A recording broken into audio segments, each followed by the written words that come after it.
지내셨으리라고 생각을 합니다. 그 가운데에도 이렇게 안식일을 기억해서 하나님 말씀 들어오시고 또 어려운 가운데서도 우리 활동에 같이 임해주신 우리 장로님을 비롯한 임직자님들과 그리고 우리 성도님들 모두에게 진심으로 감사를 드립니다. 참 한 해도 하나님께서 함께 해주셔서 우리의 삶이 이렇게 풍요와 또 만족과 기쁨으로 마무리되었던 것처럼 2022년도 이 새해에도 우리 하나님께서 여러분 가정에 함께 하셔서 여러분의 필요를 공급해 주시고 여러분의 마음과 하시는 모든 일 위에 평안과 기쁨을 주시기를 예수님의 이름으로 축원을 드립니다. 자, 오늘은 성찬예를 드리는 날입니다. 참 무엇보다 뜻깊은 것은 한 해의 시작을 이와 같이 성찬으로 시작한다는 것이 참 너무도 감사하고 기쁜 일이 아닌가 이런 생각이 듭니다. 자, 우리들의 마음을 돌아보시고 한 해의 묵은 때, 지난 해의 묵은 때는 다 잊으시고 온전히 이 시간 집중해서 하나님의 은혜만을 바라보고 또 이 시간을 통해서 치유받고 또 새롭게 결심을 하는 그런 시간이 될 수 있도록 모두가 힘을 다해 주시기 바랍니다. 자, 먼저 말씀 읽어 주시기 바랍니다. 본문 말씀 고린도전서 11장 23절에서 31절까지 있는 말씀입니다.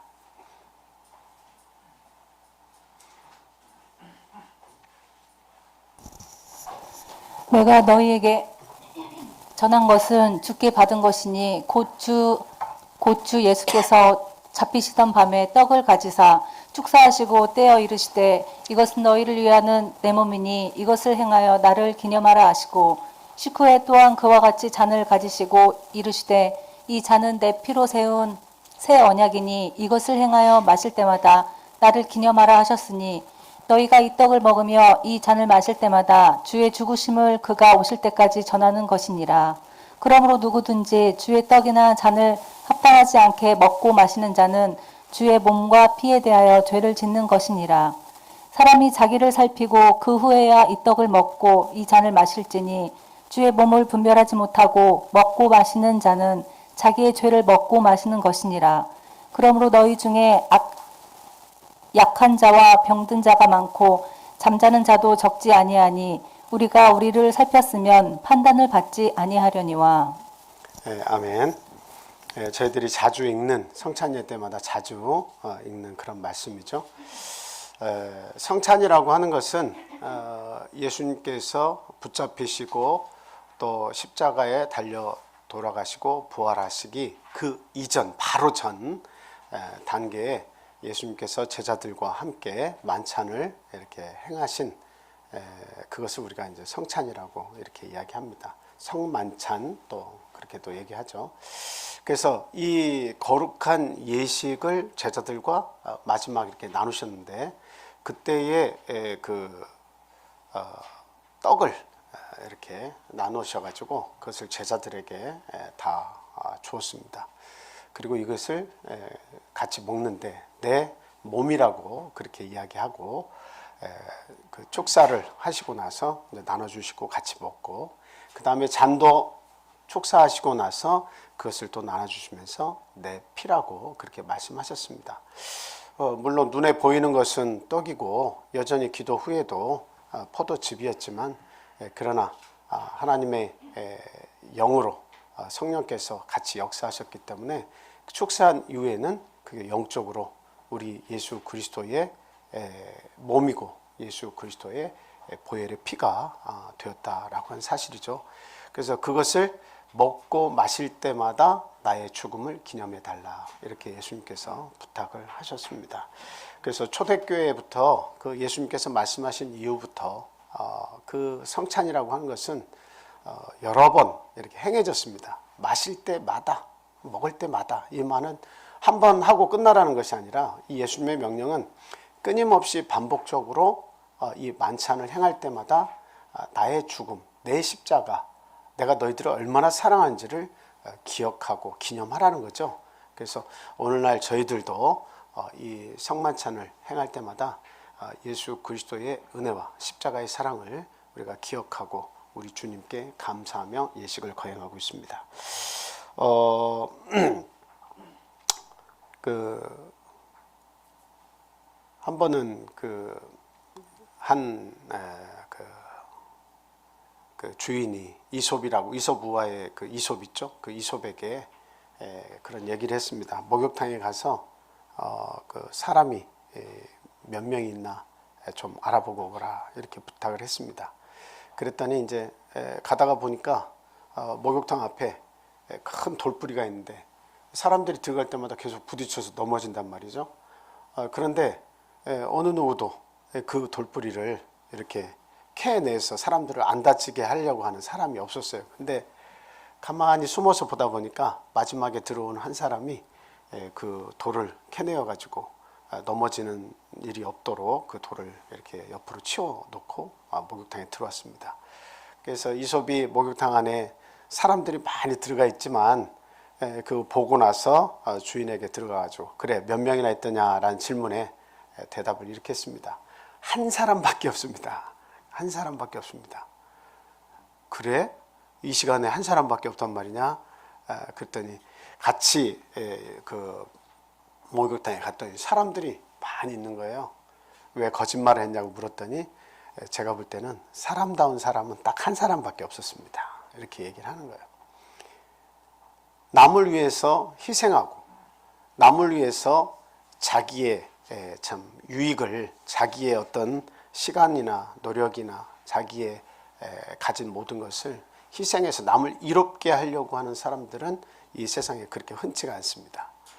그런데 그 중에서 우리 예수 그리스도는 모든 인류를 위해서 그 모든 사람들의 받아야 할 죄와 형벌의 대가를 당신이 혼자 지시고 십자가에서 돌아가 주셨죠. 그런 예수 그리스도의 이 희생이야말로 우리가 기념하고 또 기념해야 할 일이 아닌가, 이런 생각이 듭니다. 그래서 저나 여러분들이나 마음속 깊이 생각해야 될 것은 무엇이겠습니까? 우리가 사람다워야 한다, 그리스도인다워야 한다라고 하는 겁니다.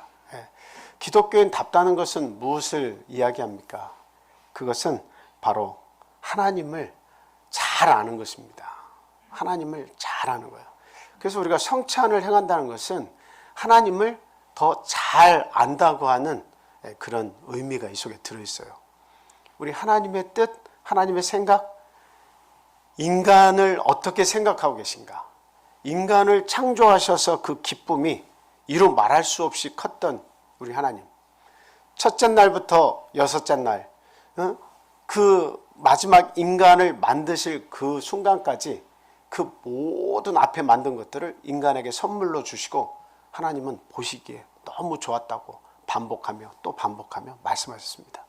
그래서 너무 좋은 우주와 이 세상 만물을 만드시고 그 인간에게 그 모든 것을 주시면서 행복해 하셨던 그 하나님이셨어요. 그런데 에덴 동산을 창설하시고 그곳에 아담과 하와를 거기다 두시고 그 모든 것을 누리도록 하셨지만 결과적으로 뱀의 꾀임을 받았죠. 그래서 사단의 꾀임을 받은 아담과 하와가 범죄해서 에덴 동산에서 쫓겨나게 되었습니다. 그래서 그 결과로 우리 예수님, 우리 하나님 이 땅에 그 예수님을 보내셔서 그 모든 인간의 행복을 다시 되돌려 주시기 위해서 계획하신 일이 바로 이 십자가 사건이다라고 하는 거죠. 그래서 당신의 그 높은 자리, 영광의 자리를 버리시고 이 땅에 천한 우리 인간의 형상으로 오셔가지고 그 모든 인류의 비웃음을 받으면서 그 십자가 자리에 서셨다라고 하는 거죠. 어느 누구 하나 이해해 주는 사람 없이 그 심지어 제자들마저도 모두 뿔뿔이 다 흩어지고 그 예수님의 죽음을 막지 못했습니다. 그래서 결국 예수님 홀로 쓸쓸한 그 죽음의 잔을 홀로 마시면서 참 내 뜻대로 마옵시고 아버지 뜻대로 하옵소서라고 하는 하나님의 뜻을 이루기 위해서 마지막까지 그 십자가의 고난을 다 당하셨다라고 하는 사실이죠. 그래서 우리는 그 하나님을 우리는 이 성찬예를 통해서 그 하나님의 마음이 어떠하신가, 정말 십자가를 지는 그 순간까지 우리 인류의 회복을 위해서 죄와 사망의 권세를 대신 지신 그 하나님을 참 얼마나 내가 잘 알고 있는가 하는 것을 이 시간 다시 한번 우리가 생각을 해야 되겠습니다. 그 다음에 이 성찬을 통해서는 하나님의 은혜를 잊지 않는 것이 대단히 중요합니다. 그게 그리스도인다운 거예요. 은혜를 잊는다는 것은 무슨 그 짐승하고 다를 바 없죠. 참 우리들이 짐승하고 다른 건 뭡니까? 은혜를 잊지 않는다는 거죠. 내가 받은 사랑, 내가 받은 은혜. 어떠한 사람이 나를 위해서 희생을 치러줬는데 오늘날 내가 먹고 잘 살고 이 자리에 선 것은 그 은혜가 반드시 나에게 영향을 끼쳐서 오늘에 이른 것인데 그 은혜를 잃어버리고 산다는 것은 그것은 참 어떻게 보면 짐승하고 같다 이렇게 볼 수가 있어요. 짐승도 때로는 그 짐승이 다 그런 건 아니지만 짐승은 그 가운데에서도 은혜를 아는 그 보온을 하는 그런 짐승들도 더러 있다고 이렇게 얘기합니다. 그냥 우리가 먹고 살기에 급급해서 그냥 바쁘게만 살다가 하나님께서 우리를 위해서 이렇게 희생을 치르신 이 은혜를 잃어버리고 산다는 것은 이것은 절대로 안 될 일이며 안타까운 일이다 하는 겁니다. 그래서 우리 기독교인들은 하나님의 은혜를 절대적으로 잊지 않아야 한다. 이 성찬을 통해서 그 은혜를 우리가 회복을 해야 한다 하는 말씀을 드립니다. 그 다음에 이제 이 성찬을 통해서 우리가 이제 기꺼이 깨달아야 하는 것은 내 삶이 나를 위해서만 주어졌다 이렇게 생각하고 살아서는 안 된다는 겁니다. 타인을 위해서 참 우리의 삶이 주어졌다라고 하는 거죠. 그래서 예수님께서 이 땅에 오실 때도 나는 섬김을 받기 위해서 이 땅에 온 것이 아니라 도리어 섬기려 하고 그리고 나를 화목제물로 드리기 위해서 이 땅에 왔다라고 그렇게 말씀하셨잖아요. 그러니까 저와 여러분들은 이 희생을 통해서 우리에게 주신 성찬의 교훈을 통해서 희생의 모습을 가지고 내가 기독교인으로서 살아가야겠다라고 하는 그런 다짐을 이 시간을 통해서 우리 모두가 해야겠다는 겁니다. 부모가 자식을 위해서 희생을 하는 것 대단히 중요하죠. 그리고 자식들이 부모를 위해서 또 희생을 또 하기도 합니다. 그리고 또 내가 내 이웃과 내 친구들과 그리고 또 사회에서 만나는 관계되는 모든 사람들을 위해서 우리 기독교인들은 희생을 하면서 살아야 됩니다. 나 혼자 잘 먹고 잘 사는 것은 그 인생의 목표가 될 수가 없어요. 그건 우리의 자랑도 되지 못합니다. 내가 대궐 같은 집을 짓고 좋은 음식을 먹고 좋은 옷을 입고 내가 한평생 살았네. 그건 박수 받을 일이 아닙니다.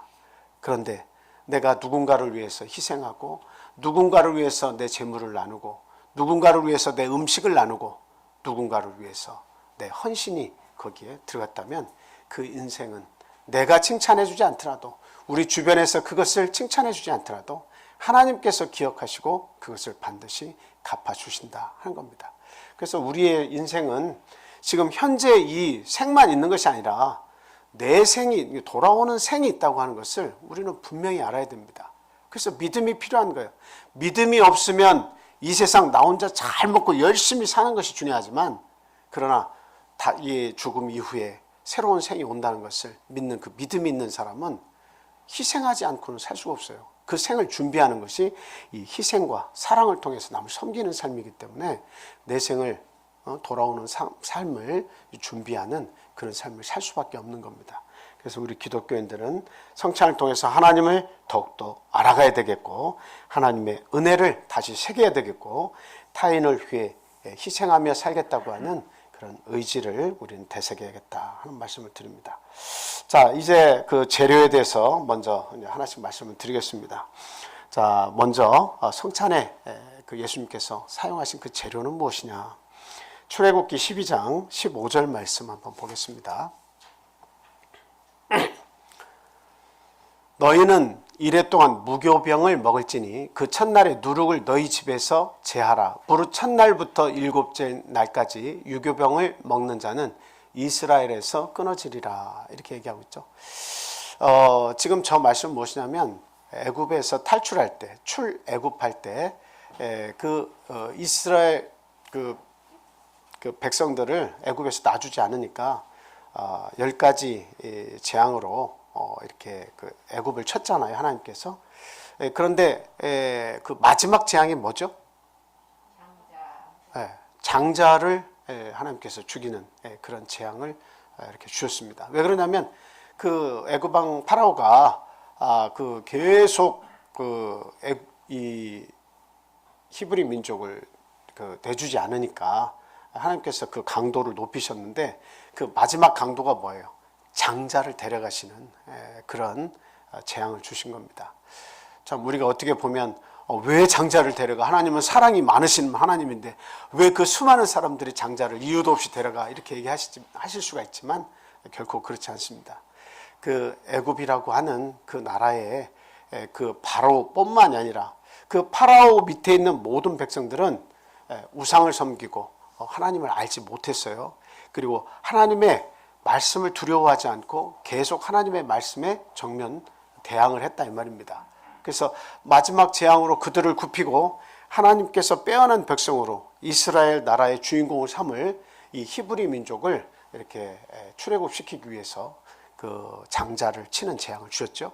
그때에 이 이스라엘 백성의 장자를 살리기 위해서 하신 일이 뭡니까? 양을 잡아서 그 피를 문 설주와 임방에다가 이렇게 피를 이렇게 바르도록 그렇게 했습니다. 그리고 나서 그 양 고기를 먹고 또 집안에 있는 어떤 나무를 먹고 할 때 그 집안에 있는 뭐를 다 제하라고 얘기하셨습니까? 누룩을 제하라고 그렇게 말씀하셨습니다. 누룩을 제하라. 그래서 빵을 만들어 먹든 뭐 나무를 해 먹든 거기 속에는 뭐가 안 들어있어요? 누룩이 전혀 들어있지 않아요. 그래서 그 첫날부터 마지막 일주일 동안은 누룩이 들어간 음식을 먹지 말고 애굽에서 탈출할 만반의 준비를 다 하라고 그렇게 이야기하셨습니다. 그러니까 우리가 이 이야기를 들으면 여러분 뭘 생각하셔야 돼요? 전쟁이 일어났는데 그 전쟁에서 피난을 가야 되는데 급히 피난을 가야 되는데 그 피난 갈 준비를 할 때에 그 가족들의 마음가짐 한번 생각해 보세요. 막 라디오에 나오면서 긴급하게 피난을 하라고 하면서 아주 최고로 간단한 거 다 욕심 부리지 말고 간단하게 모든 걸 다 준비하고 그리고 이런 거 저런 거는 다 제하시고 요것만 딱 준비해 가지고 빨리 떠날 준비를 해라 이렇게 했을 때 그 가족들의 마음이 얼마나 긴박하고 머리가 쭈삣쭈삣 서고 했겠습니까? 이건 전쟁을 얘기한 건데 사실은 이 히브리 민족은 전쟁은 아니지만 그 오래된 포로 생활에서 430년 동안 포로 생활한 데서 거기서 나와야 되는 그런 일 아닙니까? 너무나 놀라운 일이죠. 놀라운 사건이죠. 하나님께서 모세에게 명하셔서 그 일을 이제 수행을 해야 되는데 거기서 누룩을 제하고 이것을 먹으라고 했을 때 그들 모두는 긴박함을 알고 그 모든 말씀에 순종을 하고 그리고 모든 것을 부패시키고 모양을 변화시키는 그런 누룩들을 다 제해서 하나님의 말씀에 순종하고 그 음식을 먹었다는 거죠. 그러니까 우리가 영적으로 이것을 잘 해석을 할 줄 알아야 돼요. 애굽에서 히브리 민족 하나님의 백성이 탈출한다고 하는 의미가 뭡니까? 그것은 그냥 육적으로 감금되었던 노예 생활했던 데에서 나온다는 의미가 아니라 죄에서 탈출한다는 의미를 가지고 있어요. 죄악 가운데서 탈출한다는 의미가 있어요. 파라오가 자기 자신이 신이며 그 모든 백성들을 자기를 섬기는 내 스스로가 신이 되고 그리고 모든 백성들이 자기를 추앙하고 섬기는 그러한 그 삶을 추구했죠. 그래서 그 속에서 나온다는 것은 죄악된 삶에서 우상을 섬기는 삶에서 나온다 하는 그런 의미가 있어요. 그래서 파라오 외에도 그 애굽에는 수많은 신들이 잡신들이 많이 있었는데 그 신들 속에서 하나님의 백성들이 제대로 하나님을 섬기지 못하는 이 백성들을 하나님이 빼어낼 때 죄 가운데서 빼어낼 때 그때에 그 음식을 먹고 떠나기 전에 어떻게 하라는 거예요? 누룩을 제하라 이렇게 말씀하셨다는 거죠. 그래서 이것이 장차 예수 그리스도가 오셨을 때에 성만찬에 예시가 된 거예요. 그래서 거기에서 양을 잡아서 피를 이렇게 임방과 설주에다 발랐다라고 한 것은 예수 그리스도의 보혈의 피가 이렇게 필요했다. 그 구원을 위해서는, 죄 가운데서 빠져나가기 위해서는 예수 그리스도의 피가 필요했다라고 하는 것을 이야기를 하고 있는 것입니다. 그래서 오늘날 우리가 이 그 성만찬의 예표가 된 이 그 유월절의 이렇게 모습을 이렇게 생각을 해보면, 누룩이 들어가 있지 않은 것, 그것을 우리는 반드시 생각을 해야 한다.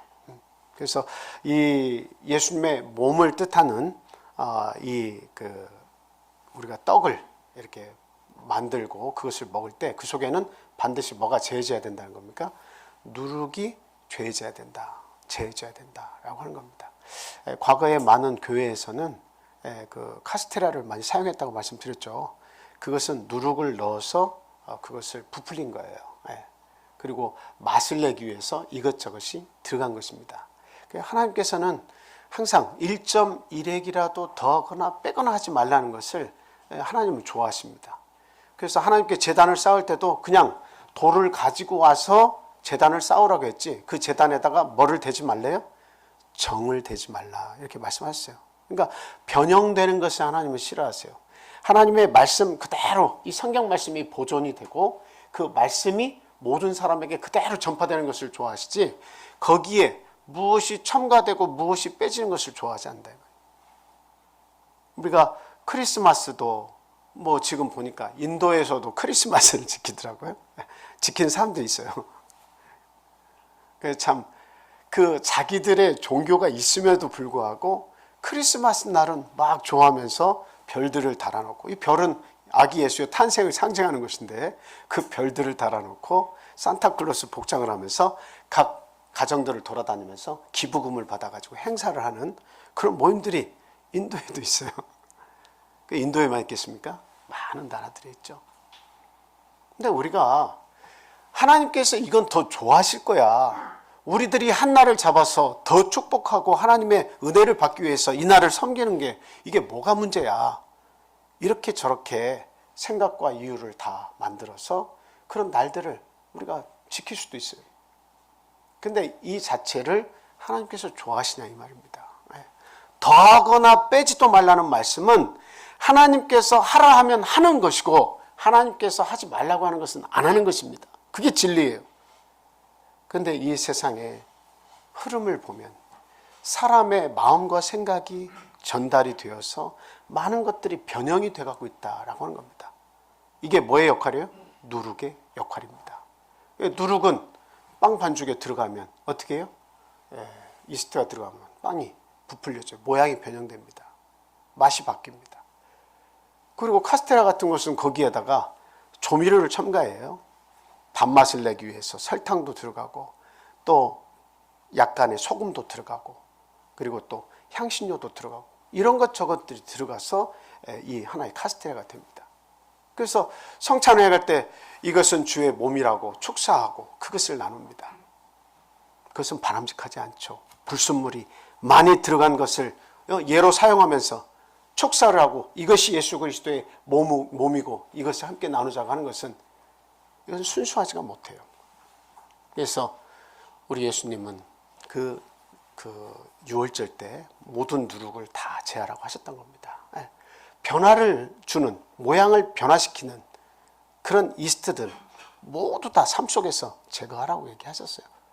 계속 그런 것은 아니고 그 기간 동안에 우리는 성찬을 행할 이 시간만큼은 무엇이 이 속에 없어야 돼요? 누룩이 없어야 됩니다.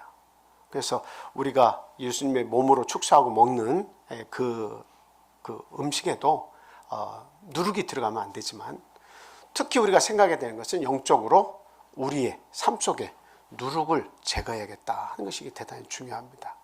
우리 속에 있는 이 불순물들 때문에 내 속에 자라나고 있는 거짓과 모든 위선과 그런 불순물들 때문에 우리 예수님께서 희생의 제물이 되셨잖아요.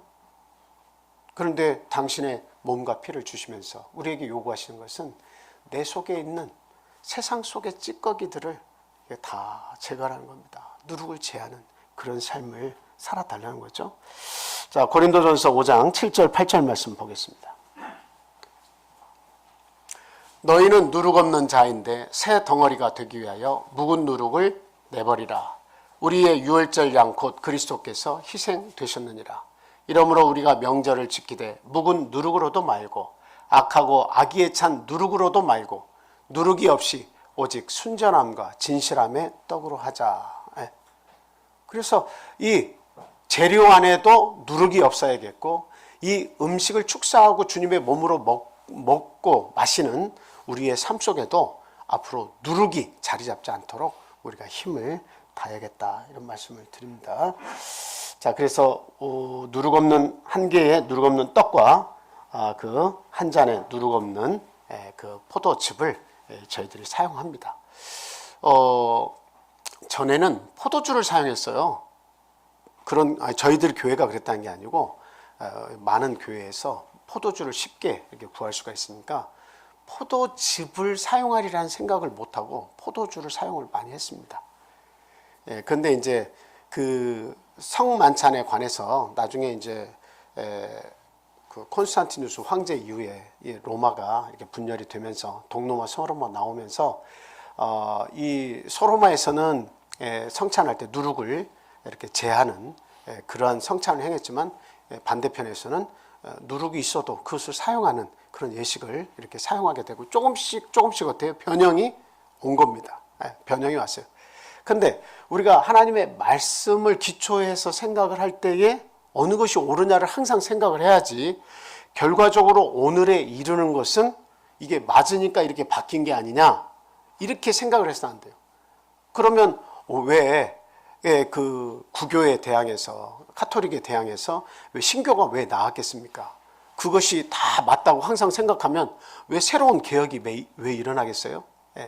그러니까 항상 오늘의 모든 것은 다 옳아라고 생각해서는 안 돼요. 그러니까 어디로 돌아가야 되는 거예요?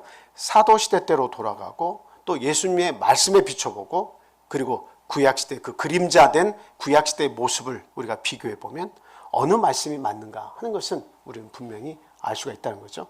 그래서 포도주, 누룩이 들어간 포도주를 사용해서도 안 되고, 그리고 예수님의 몸을 표현하는 떡에 각종 향신료와 그런 그 이스트, 이런 누룩이 들어가서는 결단코 안 된다라고 하는 말씀을 먼저 드립니다. 자, 두 번째, 성찬에 대한 그 교단들의 다른 이해들이 있습니다. 이해가 좀 다르죠? 그래서 저는 이것들 당신네들은 잘못됐어 이런 걸 얘기하기보다는 정말 이렇게 많은 교회에서 행하고 있는 이런 것들 중에 어느 것이 과연 참 성경적인가 하는 것을 우리가 항상 생각하고 판단을 할 줄 알아야 된다는 거예요. 그냥 무작정으로 내 교회에서 행하니까 이것이 옳은 것이다, 우리 스스로가 그렇게 생각해서는 안 되고, 정말 과연 우리가 행하는 이 성찬이 성경적인가 하는 것을 알고 굳게 믿어야 된다는 거예요. 알면. 그래서 확증할 수 있어야 됩니다. 내 교회의 교리에 대해서 확증할 수 있어야 됩니다. 그래서 화채설이라는 건 뭐예요? 교단 중에 화채설은 이렇게 그 하나님의 몸과 피를 상징하는 요것을 가지고 하나님께 기도하고 나면 진짜 하나님의 몸이 되고 진짜 하나님의 피가 된다. 그래서 몸과 피를 우리가 먹고 마시는 거다. 실제로 변한다. 이게 화채설이에요. 예수님의 몸으로 화된다 이거죠. 그 다음에 또 임재설이 있습니다. 임재설은 뭐냐면 그건 변화되는 것은 아니지만 예수님께서 그 성찬을 행하는 동안 옆에 임재해 계신다. 우리들의 모든 성찬 예식 안에서 제자들과 함께 떡을 나눴던 그 예수님께서 오늘날에 성령으로 역사하셔서 여기 와 계신다, 임재해 계신다, 이렇게 그 인정하는 그런 설이 있습니다. 임재설이 있고요. 그 다음에 또 한 가지는 상징설. 이것저것 많이 있겠지만 상징설은 뭐예요? 그건 예수님의 몸을 상징할 뿐이고 예수님의 피를 상징할 뿐이지, 그것은 어떤 예수님의 몸과 피가 되는 것도 아니다. 그냥 상징한다. 상징적으로 우리가 이해하고 먹고 마시면 된다. 이렇게 또 주장하는 그런 교회도 있습니다. 근데 이제 저희들은 어떤 것을 택해서 이렇게 성찬을 행하냐면, 행하기 전에 만들어진 그 포도즙과 그 다음에 이 그 떡은 이건 눈으로 봐서는 이건 떡 하나의 떡이고 하나의 포도즙 잔이죠. 그런데 이것을 축사하고 나도 우리의 눈으로는 어때요? 우리의 눈으로는 똑같이 떡이고 포도즙입니다. 뭐 변화된 건 없어요. 근데 예수님께서 분명히 말씀하셨죠. 이것은 내 몸이다. 이것은 내 피다. 이렇게 말씀하셨잖아요. 근데 축사하시고 나서 그것을 다 먹고 마셨을 때에 우리는 영적으로 생각을 해봐야 돼요. 예수님이 왜 이 떡을 가지고 몸이라고 하고 즙을 가지고 피라고 말씀하시는가? 그것은 다름이 아니라 축사하시고 난 이후에는 영적으로 내 속에서 어떻게 그것이 역사하는가라고 하는 거예요. 그것을 믿고 먹는 모든 자들에게는 영적으로 하나님의 몸을 먹은 것이고 예수 그리스도의 희생의 몸을 먹은 것이고 영적으로는 축사한 이후에는 예수 그리스도의 십자가에 흘리신 피를 내가 마신 것이 된다라고 하는 거예요. 그래서 눈으로는 전혀 변화가 되지 않았지만 축사하고 난 이후에는 영적으로 그것은 내 그리스도께서 주신 희생의 몸과 피가 되어서 내 속에서 또 내 삶 속에서 역사하게 된다라고 하는 거예요. 우리의 육신, 우리의 생각과 마음은 누룩이 많은데 예수 그리스도의 깨끗한 보혈의 피가 수혈이 되어서 우리를 위하신 희생의 십자가의 그 능력이 내 속에 들어와서 내가 그것을 믿고 먹고 마실 때는 엄청난 역사가 일어나는 거예요. 회개의 역사가 일어나고 더럽고 추한 모든 것들을 이 예수님의 몸과 피가 내 속에서 그것을 파괴시키는 거죠. 그래서 우리는 영적으로 이렇게 변화되는 예수 그리스도의 몸과 피를 먹고 마시는 이 예식을 행하는 것이다. 이렇게 이해를 하시면 되겠습니다. 자, 그 다음에 이제 세 번째로 성찬의 의미인데요. 어떤 뜻이 이 속에 들어있느냐 하는 겁니다. 가장 중요한 것은 예수님의 죽음을 전하는 것이다. 우리 자녀들에게 꼭 예수님의 죽음을 전하시기 바랍니다. 예수님의 희생의 십자가를 참 자주 말씀해 주시기 바라요. 그래서 그 예수님의 죽음을 내가 알고 전하는 것은 우리 가족에 엄청난 유익이 있어요. 그리고 이 성찬을 저는 감사한 것이 이전에 제가 있던 교회에서는 그 1년에 그 이제 한 번, 또 많아야 2번 정도 이렇게 행했는데 이렇게 지금 3달에 한 번씩이죠. 이렇게 성찬을 이렇게 행하게 되니까 참 이 죽으심을 자주 기념을 하니까 너무나 감사해요. 그리고 좀 삐뚤게 나가고 싶은 마음이 있다가도 이 성찬을 행하게 되면 다시 돌아와요. 내 마음에 여러 가지 막 거친 그런 모습들이 있다가도 성찬을 행할 날이 다가오면 자꾸 돌아보게 되고 돌아오게 됩니다. 그래서 성찬을 자주 한다는 것이 예수님의 죽으심을 기념하는 것이 얼마나 우리와 우리의 가족과 우리 교회에 유익한 것인가 하는 것을 생각해 봅니다. 누가복음 22장 14절에서 20절까지 보겠습니다. 한번 읽어주세요. 누가복음 22장 14절에서 22절. 때가 이름에 예수께서 사도들과 함께 앉으사 이르시되 내가 고난을 받기 전에 너희와 함께 이 유월절 먹기를 원하였노라. 내가 너희에게 이르노니 이 유월절이 하나님의 나라에서 이루기까지 다시 먹지 아니하리라 하시고 이에 잔을 받으사 감사하기도 하시고 이르시되 이것을 갖다가 너희끼리 나누라. 내가 너희에게 이르노니 내가 이제부터 하나님의 나라가 임할 때까지 포도나무에서 난 것을 다시 마시지 아니하리라 하시고 또 떡을 가져 감사기도 하시고 떼어 그들에게 주시며 이르시되 이것은 너희를 위하여 주는 내 몸이라. 너희가 이를 행하여 나를 기념하라 하시고 저녁 먹은 후에 잔도 그와 같이 하여 이르시되 이 잔은 내 피로 세우는 새 언약이니 곧 너희를 위하여 붓는 것이라. 여기 말씀을 보니까 이 유월절을 먹고 먹기를 원했다, 이렇게 원하셨다. 이 유월절에 당신이 그 유월절 과거 출애굽 당시에 희생이 치러진 어린 양처럼 내가 이 유월절의 음식을 먹고 먹기를 간절히 원했다라고 이야기하십니다. 너희들과 함께 하기를 원했다. 그거 드시고 나면 어떻게 되는 거예요? 붙잡히시고 십자가에서 죽으시는 거예요. 고초를 당하시는 거예요. 근데 그 길을 내가 가야겠다라고 하는 거예요. 이제는 내가 그 일을 행해야겠다. 하나님의 뜻이 바로 너희들을 위해서 내가 유월절 양처럼 죽어지는 것이다 라고 하는 것을 이야기하시면서 내가 이거 먹기를 간절히 소원했다라고 얘기하시는 거예요. 저나 여러분들이나 뭐 다른 건 몰라도 우리들의 그 자녀들을 위해서 내가 대신 죽어주고 싶다. 그런 마음은 많이 있을 거예요. 딴 사람을 위해서는 모르겠습니다. 그런데 우리의 자녀들을 보면 내가 대신 그 십자가를 지고 싶다라고 하는 그런 그 마음들이 이렇게 간절하잖아요. 우리 하나님께서 예수 그리스도를 이 땅에 오셔서 당신이 하시고자 하시고 했던 그 일이 뭐예요? 정말 죽음을 원했다라고 하는 거예요. 정말 가기 싫은, 지기 싫은 십자가고, 그리고 피해갈 수만 있으면 피해갈 수 있고, 마시지 않을 수만 있으면 마시고 싶지 않은 고난의 잔인데, 그러나 유월절 음식을 또 먹기를 원했다라고 하시는 이 말씀은 너무도 인간을, 우리 인류를 너무도 사랑하셨다는 이야기죠. 우리들을 자녀 삼아 주셨고, 또 자녀 삼기 위해서, 죄 가운데서 구원하시기 위해서 죽기를 각오하셨다는 이야기입니다. 그래서 우리는 이 희생을 절대적으로 잊지 말아야겠다라고 하는 거죠. 내 목숨과도 같은 하나님의 자녀들이에요. 그 죄를 통해서 멀리 떨어져 나갔어요. 그들을 다시 회복시키기 위해서는 십자가 외에는 방법이 없어요. 그래서 그것을 내가 그 너희들의 죄를 해결하기 위해 가야겠다, 이렇게 마음을 가셨다는 겁니다. 십자가에 대한 예수님의 생각이 무엇이었을까요? 로마서 5장 8절 말씀 한번 보겠습니다. 로마서 5장 8절 말씀 같이 읽겠습니다. 자, 시작. 우리가 아직 죄인 되었을 때에 그리스도께서 우리를 위하여 죽으심으로 하나님께서 우리에 대한 자기의 사랑을 확증하셨느니라. 예수 그리스도께서 우리를 위해서 죽으심으로 우리에 대한 자기의 사랑을 확실히 나타내 주셨다. 어디에서? 십자가에서 확실히 나타내 주셨다. 근데 그때가 우리의 상태는 어떤 상태였어요?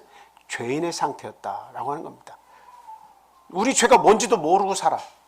근데 그 죄인의 상태에 있는 자들을 위해서 예수님께서 홀로 그 십자가를 지기로 작정을 하셨다라는 겁니다. 우리 인류의 그 승리를 위해서, 인류의 구원을 위해서 예수님께서 가장 위대한 사역을 이렇게 행하신 것을 우리가 지금 기념하고 있는 겁니다. 전에 그 일본에서 그 올림픽을 이렇게 준비할 때 이런 일이 있었다고 합니다. 그 각재를 대고 판자를 대고 그런 그 운동 경기장을 막 만들 때 이 그 못으로 이렇게 치잖아요. 근데 못으로 치는데 그 올림픽 경기 기간이 있을 거 아니에요. 그 뭐 10일이든 12일이든 그 경기 기간이 다 끝나고 이제 그런 경기장을 이렇게 다 뜯는 거예요. 다 뜯는데 거기에 그 무엇이 있었냐면 많은 사람들이 일하는 사람들이 그걸 보고 그냥 막 탄식을 이렇게 자아내고 굉장히 감동을 받은 이야기예요. 그 판자를 막 뜯고 하는 와중 속에 못을 이렇게 쳤는데 그 못에 그 도마뱀의 이 그 배를 뚫고 이게 못이 딱 들어가 있어요. 못이 딱 들어가가지고 그냥 꼼짝달싹 못하게 딱 그렇게 움직이지 못하게 돼 있는 거야. 근데 그 판자를 이렇게 딱 뜯어서 보니까 죽은 줄 알았는데 막 아직도 발버둥이면서 살아있는 거야. 아니 못이 박혀있는 이 도마뱀이 어떻게 10일 이상을 물도 먹지 않고 아무 음식도 먹지 않고 어떻게 살 수 있었을까요?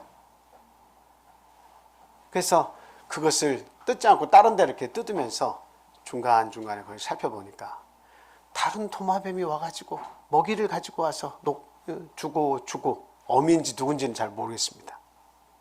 근데 다른 도마뱀이 와서 계속 그 죽음에 직면한 그 도마뱀에게 먹이를 날려줘서 그 생명을 연장시켜주고 있는 거예요. 모두가 다 그 작은 미물이지만 그런 희생을 통해서 한 생명이 살아가고 있다고 하는 것을 보면서 깊은 감명을 받았다 하는 그런 이야기를 제가 읽은 적이 있습니다. 예수 그리스도의 희생은 아주 숭고한 겁니다. 예수님 왜 그런 일을 자청하시는데요? 왜 그렇게 해서 꼭 우리를 살리셔야 되나요?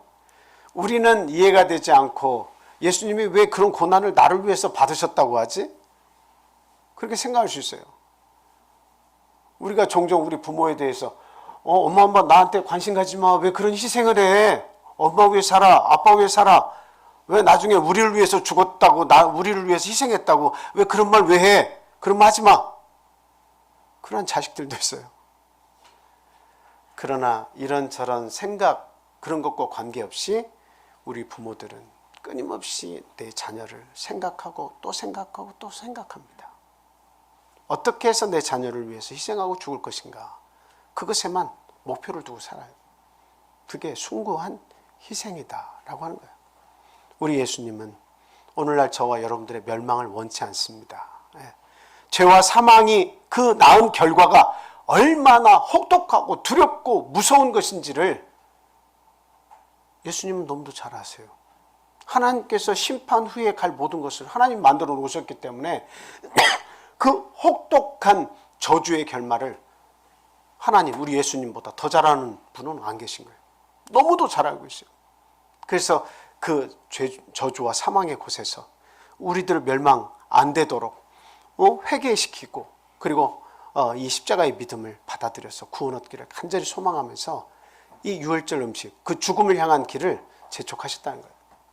그래서 우리는 이 숭고한 희생을 결단코 잊지 말아야겠다 하는 그 생각을 가지고 살아야 됩니다. 둘째는 생명을 얻게 한다고 하는 의미가 이 성찬에 들어있습니다.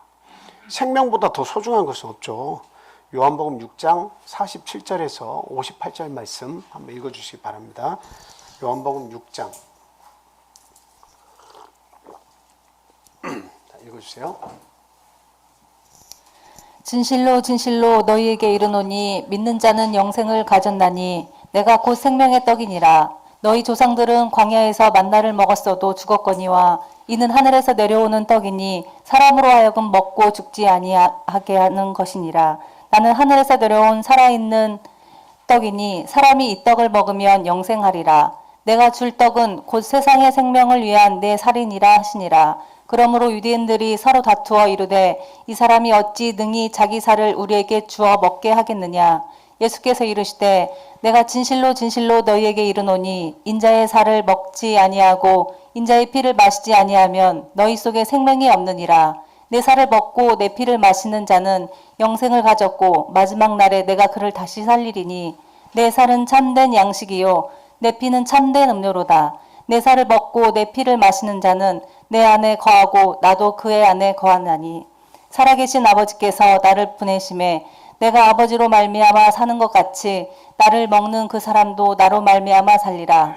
이것은 하늘에서 내려온 떡이니 조상들이 먹고도 죽은 그것과 같지 아니하여 이 떡을 먹는 자는 영원히 살리라. 아멘. 이 성찬의 그 깊은 뜻은 생명이 이 속에 있다. 그리고 우리 생명을 지속적으로 어떻게 해요? 연장시켜 준다라고 하는 거예요. 성찬을 행할 때마다 예수 그리스도의 십자가를 이렇게 생각하고 죽음을 기념하면서 우리의 생명이 지속이 된다는 거죠. 그리고 이 떡을 먹는다는 영원히 살겠다라고 하는 거죠. 네. 초대교회 이 기독교인들은 많은 오해를 받았어요. 뭐냐면 인육을 먹고 사람의 피를 마신다. 그러니까 기독교인들은 참 잔인하고 아주 무서운 사람들이다라고까지 소문을 이렇게 내면서 이렇게 저 일을 행했습니다. 그러니까 참 오해를 불러일으키기에 딱 맞는 말씀이죠. 내 몸과 피를 먹지 않고는 이렇게 살지 못한다 하니까 저들은 영생을 위해서 사람의 인육과 그 피를 마신다. 그런 종교다. 이런 오해까지 많이 나와서 핍박을 받았습니다. 자, 우리가 이 성찬을 행할 때 내 삶을 생각해 봐야 돼요. 이 세상이 전부인가? 아니면 진짜 세상에 있는가? 정말 진짜 세상은 뭐예요? 우리 영원토록 살기 위해서 하나님께서 만들어 놓으셨는데 죄와 사망이 와서 결국 죽음이 왔잖아요. 죄가 와서 죽음이 왔잖아요. 그래서 대부분의 사람들이 이 세상이 전부이고 죽으면 끝이라고 생각하는 사람들이 굉장히 많아요. 근데 과연 죽음이 왜 세상에 있는가라고 하는 것을 우리가 한번 생각해 보자는 거죠. 네. 그 아기가 잉태되어서 엄마의 그 자궁 속에 이렇게 있을 때 그 아기는 굉장히 편안함을 느낍니다. 네. 그 그 양수 속에서 이렇게 둥둥 떠 있으면서 자기 스스로는 가장 평안한 상태에서 10개월을 이렇게 보내는 거죠. 근데 그 아기가 말을 할 수 있다고 한번 생각을 해보세요. 아기야, 너 엄마 뱃속에서 나와야 돼. 여기가 더 좋은 세상이야. 이렇게 얘기할 때 아기는 그 속에서 바깥 세상을 경험하지 않았기 때문에 뭐라고 이야기하겠습니까? 아니, 무슨 말이야. 여기가 너무나 포근하고 너무나 좋아. 가만히 있어도 나에게 영양분이 공급이 되고, 그리고 그 엄마가 들려주는 모든 소리를 이 속에서도 평안히 다 들을 수 있고, 엄마의 사랑을 내가 다 전달받을 수 있어. 나는 이 세상이 너무 좋아. 나가지 않을래. 아마 아기가 말할 수 있다면 그런 말을 할 수 있지 않을까 그런 생각이 듭니다. 그런데 출산을 통해서 아기가 엄마의 자궁 속에서 세상으로 나왔습니다. 나와서 보니까 뭐가 있어요? 자기를 위한 방이 있습니다. 자기를 위한 이불이 있습니다. 자기를 위해 준비된 양식이 있습니다. 아주 영양가 높은 양식들이 있습니다. 그리고 자기를 위한 모빌이 있습니다. 뭐 하나 부족한 것 없이 그 자기만을 위해서 엄마 아빠가 준비한 세상이 있는 것을 보고 이 아이는 놀라는 거죠. 그러면서 나 이 세상이 너무 좋아. 나 엄마 아빠하고 영원히 살 거야. 이렇게 얘기를 한다면 그렇게 얘기할 겁니다. 근데 이 아이가 성장을 했어요. 여러분들 같이 성장을 하고 나이를 많이 먹어서 이제는 80, 90, 100살을 먹었습니다. 근데 하나님의 말씀이 떨어졌습니다. 야, 이 세상보다 더 좋은 세상이 있어. 이 세상보다 더 좋은 세상이 있어. 네가 눈으로 직접 보지 않았지만 그 세상은 너무도 넓고 너무도 아름답고 너무도 행복한 세상이 있어. 그랬더니 하는 말이 뭐예요? 난 이 세상이 너무 좋아. 난 여기서 영원히 살려고 했는데, 난 이 세상이 너무 좋은데 왜 자꾸 죽음 이후에 있지도 않은 그 세상을 나에게 자꾸 소개하려고 하는 거야. 난 여기서 앞으로 10년이고 20년이고 좀 더 살기를 바래 하고 막 몸부림을 치는 거죠. 근데 마지막 순간에 십자가의 강도처럼, 한 강도처럼 자기의 삶을 회개하고 하나님을 믿기로 작정을 하고 이제 하나님 나라에 탁 갔어요. 그에게 펼쳐진 세상이 어떤 세상이었을까요? 영원히 죽지 않는 하나님께서 계획하신 가장 아름다운 세상이 죽음 이후에 펼쳐질 것이다 라고 하는 거예요. 이건 하나의 만들어진 이야기지만 우리에게 굉장히 시사하는 바가 큽니다. 우리가 아는 이 세상이 전부 다라고 알고 살지 말라는 거예요. 너무도 안타까운 거예요. 그거는 너무도 짧고 너무도 허무하고 이를 데 없어요. 내가 이것을 위해서만 열심히 살아왔나라고 하는 거예요. 죽기 살기로 땀을 흘리면서 돈을 벌어서 자녀들 가르치면서 먹고 살아왔는데 과연 내가 이거 위해서 이게 70년, 80년, 100년 이런 노력을 하면서 살아온 것인가?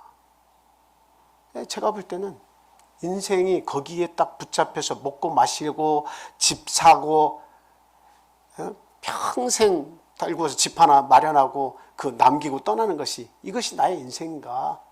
한번 생각해 보세요. 이것보다 더 불쌍한 인생이 어디 있습니까? 그 다음 생에 있는 것을 예측할 수가 없고 하나님이 아무리 십자가의 죽음을 통해서 알리려고 해도 기념하라고 해도 그게 내 삶 속에 들어오지 않고 이해가 되지 않고 믿어지지 않으면 그 다음 생을 준비하지 못한다면 이보다 더 안타까운 일이 어디 있겠습니까? 일의 노예처럼 살다가 그 인생 끝나는 거예요. 우리가 잠깐 즐겁고 내가 좋아하는 것을 했다 하는 것은 그게 잠깐의 위로는 될 수 있을지 몰라도 마지막 죽음의 때에 이르러서는 나에게 위로가 되지 않습니다. 아무것도 아닌 거예요. 내가 한때 즐겁게 살았다. 내가 한때 장관이었다. 내가 한때 대통령이었다. 그게 무슨 의미가 있습니까? 우리의 기억 속에 존재하지 않습니다. 다 사라진 거예요. 내 죽음이 임박했는데 남이 대통령이고 남이 부자였던 사실이 나에게 무슨 도움이 되며 내가 그렇게 살았다 한들 그 재물이 내 죽음 이후에 같이 가주는 것도 아니고 내가 가졌던 명예와 그 권세가 나의 삶을 영속하게 이어주는 것도 아닌데 그게 무슨 소용이 있습니까? 우리가 이 땅에서 열심히 사는 것이 중요하지 않다는 얘기를 하는 것이 아니라 그거보다 더 중요한 우선순위가 있다는 이야기예요. 그래서 우리가 믿음을 가지고 다음 세계를 위해서 준비하는 그런 삶을 살아야 한다. 그래서 우리가 이 예수님의 몸과 피에 참여할 때에 영생에 대한 소망을 가지고 살아야겠다. 왜 조상들이 이스라엘 히브리 민족의 조상들이 애굽을 탈출해서 광야에서 만나를 가지고 떡을 해 먹었잖아요. 근데 그걸 다 먹고 어땠다는 거예요? 이것은 하늘에서 내려온 떡이니 조상들이 먹고도 죽은 그것과 같지 아니하여 이 떡을 먹는 자는 영원히 살리라. 히브리 민족의 조상들이 애굽을 탈출해서 광야에서 그 만나를 먹을 때마다 나중에 어떤 생각을 했다고 했습니까? 처음에는 감사했지만 시간이 지날수록 이 박한 식물을 내가 싫어하노라 이렇게 얘기했어요. 육신의 음식으로만 생각했어요. 하나님께서 일하지도 않고 그 광야지대를 지내는 동안 40년 동안 먹이시며 기르셨는데 그 주신 떡을 내 생명의 떡으로 인식하고 먹지 않았어요. 그래서 이 박한 식물을 내가 싫어한다. 하나님께서 하늘에서 날마다 아침 새벽마다 그걸 주셨는데 생명의 떡으로 생각하지 않았어요. 내 육신에 내가 생각할 때 내 육신을 위해서 이게 참 영양가가 많은 건지 안 많은 건지 그냥 매번 먹으니까 이 떡도 이제 지겹네 이렇게 생각을 한 거예요. 이 만나가 무슨 소용이 있어? 더 좋은 고기를 주십시오. 참외와 부추도 주십시오. 그 땅으로 돌아가게 해주십시오. 이렇게 요구를 했다는 거죠. 그러니까 그들에게는 영생에 대한 소망이 없었어요. 생명에 대한 소망이 없었어요. 그냥 오직 먹고 마시는 거. 그걸 좀 나에게 더 좋은 것으로 바꿔달라. 이거 욕구밖에 없었어요. 그런데 이 떡을 먹는 자는 예수님의 몸과 피에 참여하는 자는 영원히 살리라. 이렇게 이야기하고 있다는 거죠. 여러분, 나는 이 세상이 좋아 아무리 주장하셔도 때가 되면 다 놓고 떠나야 돼요. 이 세상을 너무 깊이 사랑하지 마시기 바라요. 죽음이라고 하는 허물을 벗고 다음 세상에 들어가면 영원한 세상이 있습니다. 반드시 심판이 있고 그 심판을 통해서 하나님의 축복과 하나님께서 저주해 놓으신 곳이 따로 있다는 사실 오늘 분명히 믿고 내 생명을 사모하는 자가 되시기를 예수님의 이름으로 축원을 드립니다. 그 다음에 이제 세 번째가 주님과 한 몸이 된다는 의미가 있어요. 여러분 떡을 몇 개 만들어야 될까요? 그 재료를 만들 때 떡을 몇 개 만들어야 되겠어요? 떡을 예수님께서 당시에 제자들과 유월절 음식을 나누실 때 떡을 제자들 숫자처럼 한 개 먹어가지고 나눠 먹어가지고 배가 부르겠습니까? 예? 근데 이 만찬의 의미를 잘 아셔야 돼요. 그거 먹고 배부르자고 하는 의미예요? 아니면 이것을 나누어서 하나에 속하라고 하는 의미예요? 내 것을 먹고 내 몸을 먹고 마셔서 하나에 속하라는 의미입니까? 아니면 어때요? 그거 하나씩 막 다 먹고 배부르라고 하는 의미예요. 이제 곧 예수님 잡혀서 돌아가시는 거예요. 십자가에 이르게 가셔야 돼요. 그 바로 막바지에 이르러서 떡을 축사하고 나눌 때 이 떡이 12개, 13개, 예수님 것까지 해서 뭐 13개 이렇게 만들어 놓고 한 개씩 축사해서 이것은 내 몸이니 받으라 하면서 나누지 않고 그냥 나눈다는 의미를 이렇게 똑 12개를 해서 하나씩 이렇게 주었다는 의미로 해석을 해야 됩니까? 아니면 예수님의 한 몸이 있는데 이것을 축사하고 나서 이것을 쪼개서 나누라고 해서 하나에 속하라는 의미입니까? 그것을 잘 생각하셔야 돼요. 그래서 오늘날 많은 교회에서는 이렇게 기성품이 있어요. 그래서 봉지에 200개, 100개, 500개 이렇게 들어있는 떡을 이렇게 사용을 합니다. 그것을 같이 축사해요. 물론 이렇게 보면 뭐 그렇게 축사해서 아주 작게 하나하나 넣기 좋게 만들어 놓은 게 그게 얼마나 좋아? 사람의 생각이 들어가는 거예요. 누룩이 들어간 거고 똑같아요. 영적으로. 예수 그리스도는 한 떡을 축사하신 거예요. 그리고 그것을 나누어 주시면서 이것을 내 몸이라고 얘기하신 거예요. 떡을 12개 놓고 이것은 내 몸이다. 하나씩 받아라. 배불리 먹어라. 이게 이 의미가 아니에요. 아주 간절한 마음을 가지고 이것이 내 몸이다라고. 이 한 몸에 이게 잘라서 찢어서 하나씩 다 받을 때 내 몸에 참여하는 것이다. 우리는 하나다라고 하는 거예요. 그 의미를 우리는 기억해야 됩니다. 성경적인 의미가 있음에도 불구하고 우리가 왜 자꾸 우리 사람의 뜻을 가감해서 그것을 바꾸냐 이 말이에요. 하나님의 말씀이 어떤 것이 옳은지 우리는 또 고민하고 또 고민해야 됩니다. 예. 제가 어렸을 때 겨울이 되면 참 좋았던 기억이 있습니다. 그건 뭐냐면 막 눈이 막 어렸을 때 많이 내렸잖아요. 근데 그 어머니께서 뭐 이렇게 그 김장을 하면 그 동네 사람들이 다 독을 묻어요.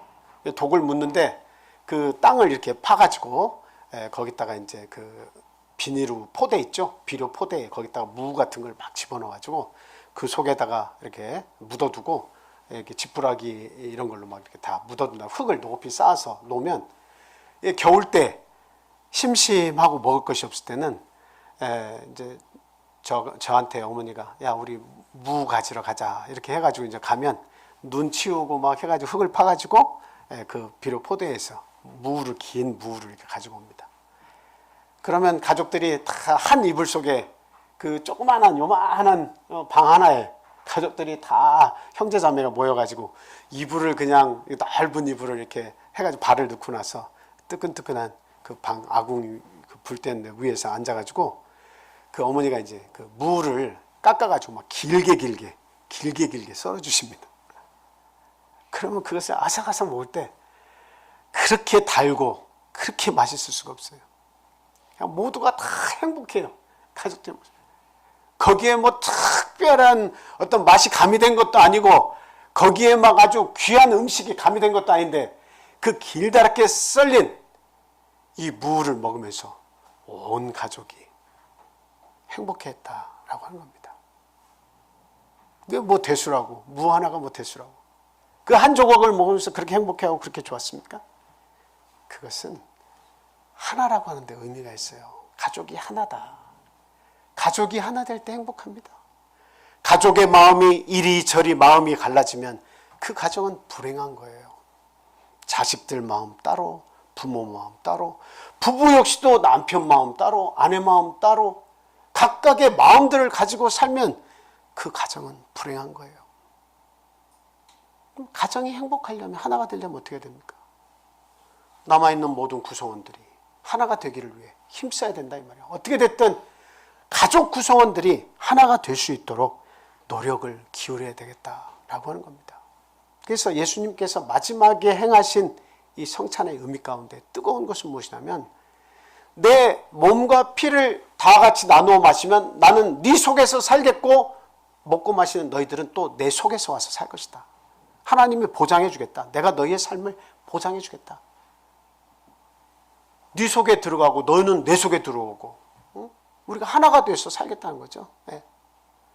하나님의 계획 속에 우리의 인생이 들어간다는 거예요. 그리고 우리의 인생 속에 하나님이 개입하시겠다는 거예요. 이보다 더 큰 축복이 어디 있습니까? 만약에 삼성 이건희 회장이 살아 돌아와서 저희들하고 너 나하고 같이 하자. 나하고 동업하자 하면 손 안 잡을 사람이 어디 있습니까? 아, 저 아무것도 없는데요. 저 가지고 있는 거 고작 해봐야 뭐 이거 조그만 집 한 채 뿐이 없는데요. 아, 그거 관계없이 나하고 함께 하자.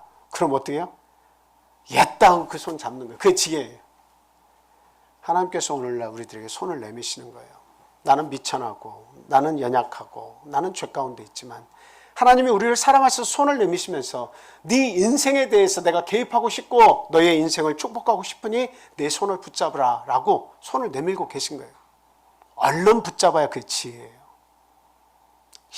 피일 차일 미뤄서 하나님 나중에도 믿을 수 있니 그때 봅시다 라고 하면 그냥 잊어버릴 수도 있는 거예요. 내 인생 그렇게 지나갈 수도 있는 겁니다. 그래서 우리는 주님과 한 몸이 된다라고 하는 이 사실을 기념을 해야 됩니다. 고린도전서 10장 16절 17절 말씀입니다. 우리가 축복하는 바 축복의 잔은 그리스도의 피에 참여함이 아니냐. 우리가 떼는 떡은 그리스도의 몸에 참여함이 아니냐. 떡이 하나요 많은 우리가 한 몸이니 이는 우리가 다 한 떡에 참여함이라. 떡이 몇 개요? 저기에서는 아무리 떡이 하나 나왔어도 뭐 여러 개 편하게 쉽게 그렇게 해도 상관없습니다 라고 한다면 어쩔 수 없어요. 하나님께서 그 생각을 바꿔주시기 원합니다. 예수 그리스도의 몸은 하나예요. 많은 오늘날의 모든 사람들이 이 한 몸에 참여한다는 사실을 잊지 마세요. 한 몸에 참여하면 모두가 다 예수 그리스도의 사람이 되는 겁니다. 예수 그리스도를 나의 구주로 나의 아버지로 모실 수 있는 그러한 가족이 되는 거예요. 우리는 영포고 형제고 자매고 다 그렇습니다. 이제는 내 삶만 책임지고 나만 잘 먹고 배불리는 삶이 아니라 우리 가족을 돌아보고 우리 영포를 돌아보는 그런 삶을 우리가 살아야 한다 하는 것을 말씀을 드립니다. 자, 마지막 네 번째는 예수님의 부활을 전하는 데 의미가 있습니다. 빌립보서 3장 21절 말씀 보겠습니다. 그는 만물을 자기에게 복종하게 하실 수 있는 자의 역사로 우리의 낮은 몸을 자기 영광의 몸의 형체와 같이 변하게 하시리라. 아멘. 저는 저 구절이 참 항상 이렇게 머릿속에서 맴돌고 있고 감사한데요. 참 몸이 불편하거나 또 여러 가지 참 그 힘든 과정에 있는 그런 삶을 많이 사셔서 참 어떻게 보면 사고를 당해가지고 뭐 다리 한쪽이 잘릴 수도 있는 것이고 뭐 여러 가지 상황이 있잖아요. 이 어려운 그 상황과 어려운 몸을 가지고 있는 많은 사람들에게 저것은 굉장히 어떤 말씀입니까?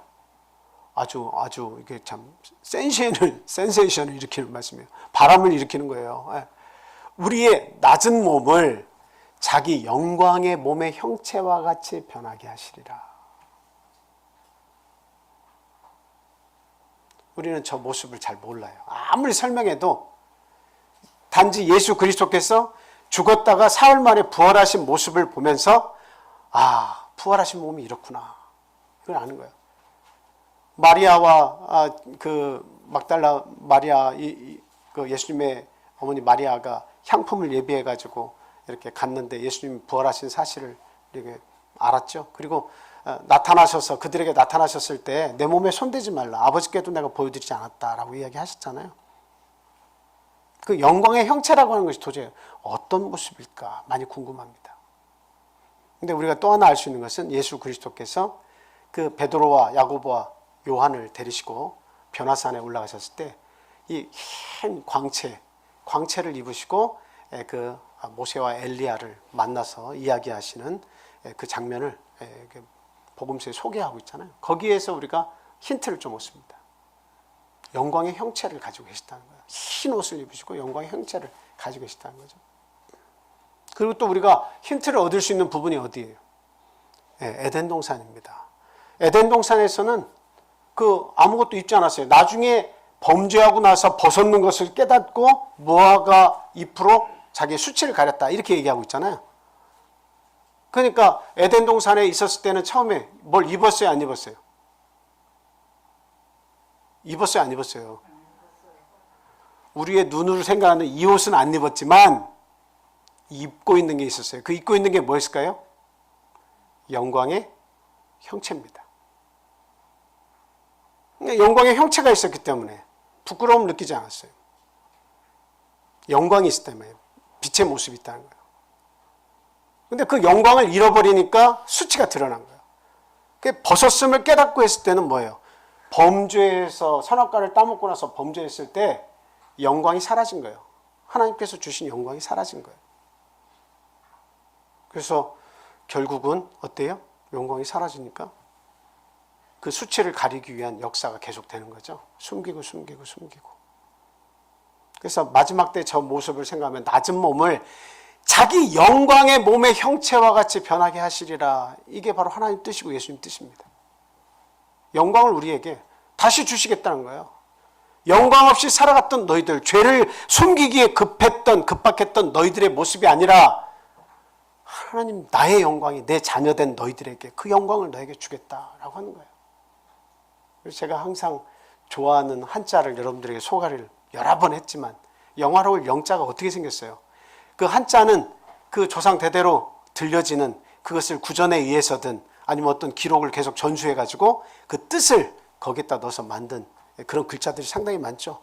모양을 본따서 만든 것도 있고 여러 가지가 있습니다. 근데 뜻을 본딴 그런 표유문자들이 많이 있어요. 그래서 그 속에서 보면 영화로울 영자가 어떻게 생겼어요? 불화자, 사람 해놓고 이렇게 불이 붙어 있죠? 사람 또 옆에 불이 붙어 있죠? 왜 하필이면 불화가 두 개야? 그리고 간머리처럼 생긴 게 있고 거기 밑에 나무 목자가 있습니다. 저는 이것을 보면서 뭐 이것 말고도 한자가 너무 많은 것을 성경적인 걸 표현하고 있지만 이 나무를 동산 중앙에 있는 이 나무 하나를 잘 간머리로 지키면 그 다음에 이 두 사람의 불꽃이 있어가지고 불화라고 하는 것은 불도 불이지만 최초에는 사람에게 형체가 영광의 형체가 있었다는 거예요. 그래서 해필이면 왜 사람이 둘이고 불이 다 붙어 있어요? 그리고 이 나무를 잘 지키면 이 두 사람이 어떻다는 겁니까? 영화롭다는 거예요. 그래서 영화로울 영자가 그렇게 생겼어요. 저는 이걸 볼 때 그냥 만들어진 한자가 아니다. 연구해 볼 가치가 충분하다 이렇게 생각해요. 근데 어느 학자가 그런 한자들만 모아보니까 한자가 무수히 많은 거예요. 책을 냈어요. 한자로 발견한 창세기. 참 너무나 대단하더라고요. 그래서 우리는 이 생이 다다라고 생각하면 이보다 더 불쌍한 자가 없다고 하는 사실을 우리가 알아야 돼요.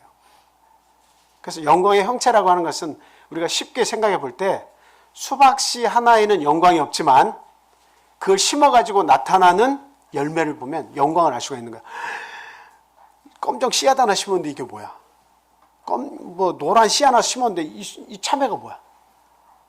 조그마한 씨앗 심었더니 나무가 막 무성하게 열리더니 거기에 100개, 200개 우리가 좋아하는 열매들이 막 사과며 배며 막 달리는 걸 보면 와.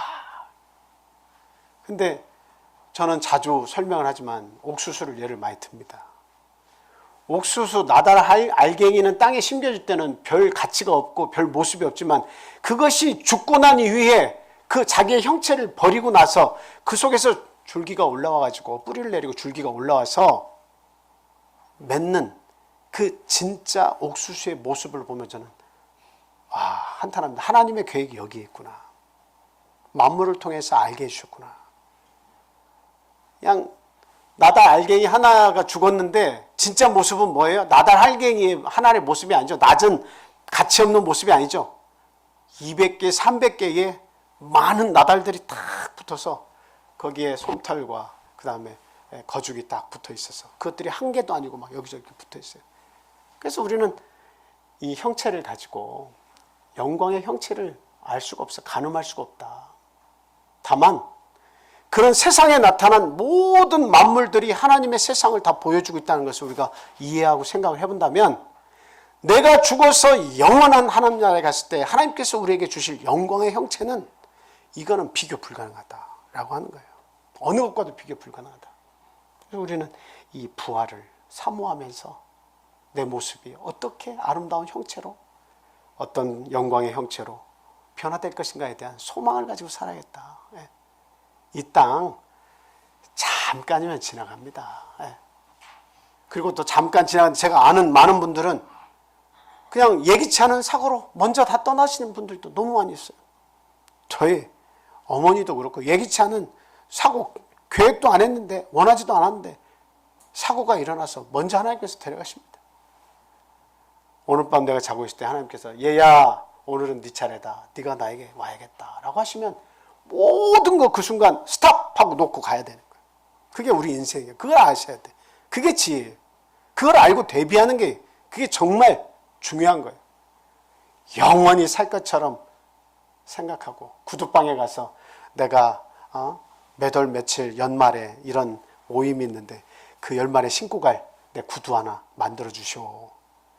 사실 내 인생은 그 전에 하나님께서 부르기로 하나님께서 작정하셨을지 모르잖아요. 근데 우리의 인생은 1년 뒤, 2년 뒤, 10년 뒤 내가 이 땅에 살아있는 동안 무엇을 할 것인가에만 목표를 두고 하나님께서 내 인생을 부르실 수 있다고 하는 것은 아무 생각도 없이 살아가는 거예요.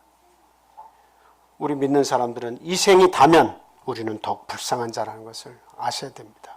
고린도전서 15장 12절부터 19절 말씀 한번 읽어주시기 바랍니다. 그리스도께서 죽은 자 가운데서 다시 살아나셨다 전파되었거늘 너희 중에서 어떤 사람들은 어찌하여 죽은 자 가운데서 부활이 없다 하느냐. 만일 죽은 자의 부활이 없으면 그리스도도 다시 살아나지 못하셨으리라. 그리스도께서 만일 다시 살아나지 못하셨으면 우리가 전파하는 것도 헛것이요 또 너희 믿음도 헛것이며 또 우리가 하나님의 거짓 증언으로 발견되리니 우리가 하나님이 그리스도를 다시 살리셨다고 증언하였음이라. 만일 죽은 자가 다시 살아나는 일이 없으면 하나님이 그리스도를 다시 살리지 아니하셨으리라. 만일 죽은 자가 다시 살아나는 일이 없으면 그리스도도 다시 살아나신 일이 없었을 터이요. 그리스도께서 다시 살아나신 일이 없으면 너희의 믿음도 헛되고 너희가 여전히 죄 가운데 있을 것이요. 또한 그리스도 안에서 잠자는 자도 망하였으리니 19일 만일 그리스도 안에서 우리가 바라는 것이 다만 이 세상의 삶뿐이면 모든 사람 가운데 우리가 더욱 불쌍한 자이니라. 네, 이 세상뿐이면 우리가 뭐 이렇게 예수님 믿으면서 살 이유가 뭐가 있습니까? 그렇죠? 이 세상 열심히 살아야죠. 더 재미있는 거, 더 맛있는 거 많이 먹어야죠. 근데 이 생뿐이 아니라 다가오는 생이 있다는 것을 알면 우리는 이렇게 불쌍한 자가 아니라 너무 행복한 자라는 거죠. 그래서 참 우리 그 예수님께서 그 부활의 첫 열매가 되셨다라고 하는 의미는 뭐냐면 완전한 육신을 가지시고 완전한 하나님이시지만 완전한 육신을 입고 이 땅에 오셨는데 죽었다가 사흘 만에 부활하셨죠. 그 부활을 우리에게 보여주신 것은 뭐냐면 인간의 완전한 몸으로 오셨는데 인간이 부활하더라는 거예요. 그걸 우리에게 나타내 보여주신 거예요. 그래서 너희들 역시도 죽음으로 끝나는 것이 아니라 나중에 반드시 부활을 힘입을 것이다 라고 하는 것을 친히 보여주신 거죠. 그래서 우리는 예수님 편에 믿음을 가지고 서 있어야 되겠다 하는 겁니다. 자, 오늘 제가 좀 많은 말씀을 이렇게 드렸습니다만 참 매번 반복되는 성찬예지만 항상 그 성찬예마다 새로운 마음가짐을 가지고 우리가 임해야 되겠습니다. 반복되니까 참 별거 아니고 또 이렇게 성찬이 왔구나 이런 식으로만 생각하지 말고 정말 나에게 새로운 삶을, 새로운 생명을, 부활에 대한 소망을 예수 그리스도의 십자가의 은혜를 전파하고 그 죽음을 기념하는 또 한 몸이 되는, 우리가 모두 한 몸이 되는 귀한 시간이다 라고 하는 생각과 믿음을 가지시고 참여해 주시기를 부탁을 드립니다. 그리고 내 생각이 여러 가지 복잡한 것에서 놓이지 않고 또 누군가를 용서하지 않고 미워하고 그런 고통 속에서 있다면 이 성찬에 참여하게 될 때 그 죄악을 먹고 마시는 것이 된다 이런 거죠. 그래서 그 모든 것을 다 내려놓으시기 바라요. 온전히 예수 그리스도의 몸과 피를 받을 때 정말 모든 것을 다 내려놓고 예수님께 죄와 허물을 맡겨놓으시고 자유하는 마음으로 감사하는 마음으로 이 성찬에 임해 주시기를 부탁을 드립니다. 자, 그러면 우리 같이 떡과 포도즙을 나누도록 하겠습니다.